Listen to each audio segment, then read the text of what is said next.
Баршаңызға қайырлы күн. Бүгін Тему сайтына регистрация жасайтын боламыз. App Store немесе Play Marketке кіріп, Temu деп жазамыз. Осы жерде ең бірінші шыққан осы приложениені сақтап алатын боламыз.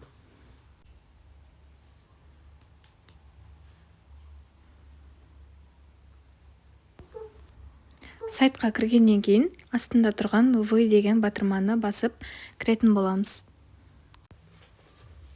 Одан кейін осы сары батырманы басамыз және бұл жерге өзіміздің телефон номерімізді жазатын боламыз. Номер жазғаннан кейін сіздің телефоныңызға код келетін болады. Сол кодты осы жерге жазып тіркелетін боламыз.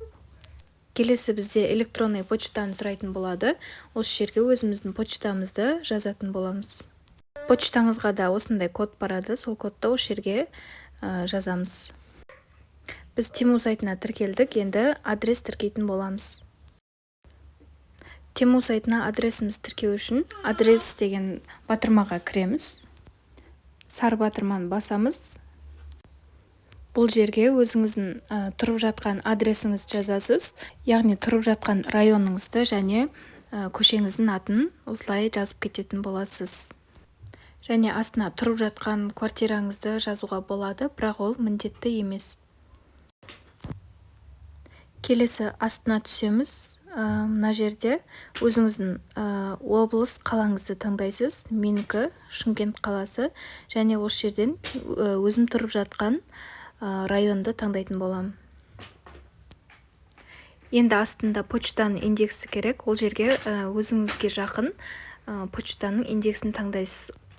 Почтаның индексін білмесеңіз, интернеттен өзіңіздің қалаңыздікін көрсеңіз болады. Келесі бізде 12 сандық номерді сұрап тұр. Бұл жерге біз өзіміздің ЖСН-мізді жазамыз, яғни иінімізді жазамыз.